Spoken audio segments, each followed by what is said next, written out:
দেবেন কি দেবেন না ধরে বলেন। এক নাম্বার কি আগে আগে সালাম দাও। নাম্বার 2 গরিব দুঃখীকে খানা খাওয়াও। খাওয়াইবেন কি খাওয়াইবেন না। ইব্রাহিম আলাইহিস সালাম মেহমান তারা খাওয়াই খানা খাওয়ায় নাই। ইব্রাহিম আলাইহিস সালাম আগামীকাল কি খাইবে চিন্তা ভাবনা করে নাই। এমন একজন পয়গম্বর এমন একজন নবী আগামী দিন কি খাইবেন চিন্তা গবেষণা না করিয়া মেহমান সারা খানা না খায়। আর আজকে আমরা 1 বছরের খানা ঘরে যদি রাখি, দাম বাড়লো যদি রাখি, এরপরও মেহমান সারা খানা খাবো না, এই প্রতিজ্ঞা যদি করতে পারি, সপ্তাহে হইলেও একজন মেহমানকে খানা খাওয়াবো। আপনাকে আমাকে তৌফিক দান করুন বলে সুবহানাল্লাহ। তাহলে 1 নাম্বার কি আগে আগে কি দিবেন, এর ব্যাখ্যা করতে গেলে সময় লাগবে। অনেকে আছে সালাম দিবে অপেক্ষায় থাকে কি থাকে না ধরে বলেন। আগে আগে সালাম দিব। 2 নাম্বার গরিব দুঃখীকে খানা খাওয়াবো। আগে আগে সালাম দাও, গরিব দুঃখীকে খানা খাওয়াও। 3 নাম্বার খুব কঠিন পরীক্ষা, আত্মীয়তার সম্পর্ক বজায় রাখা লাগবে।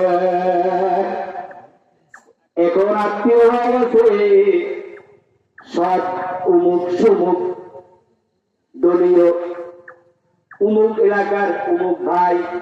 আপন ভাইয়ের খবর নাই, আপন বোনের খবর নাই, আপন বাবার খবর নাই, বোনের খবর নাই, পাখির খবর নাই, আছে না নাই।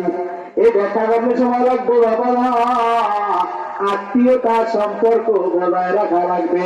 এই ফিনিশিং দিয়া কি বুঝাইতে চাই, এতক্ষণ যত এত আলোচনা করছি সব ফিনিশিং এখানে। কারণ আপনি যদি নিজেকে নিজে ইমানদার দাবি করেন, তাহলে আগে আগে সালাম দেওয়া লাগবে। আপনার মেহমান ছাড়া খানা খাওয়া যাইবে না। 3 নাম্বারে আপনার আত্মীয়তার সম্পর্ক বজায় রাখা লাগবে। আত্মীয়তার সম্পর্ক বজায় রাখিয়া ইবাদত কবুল করা যাবে না।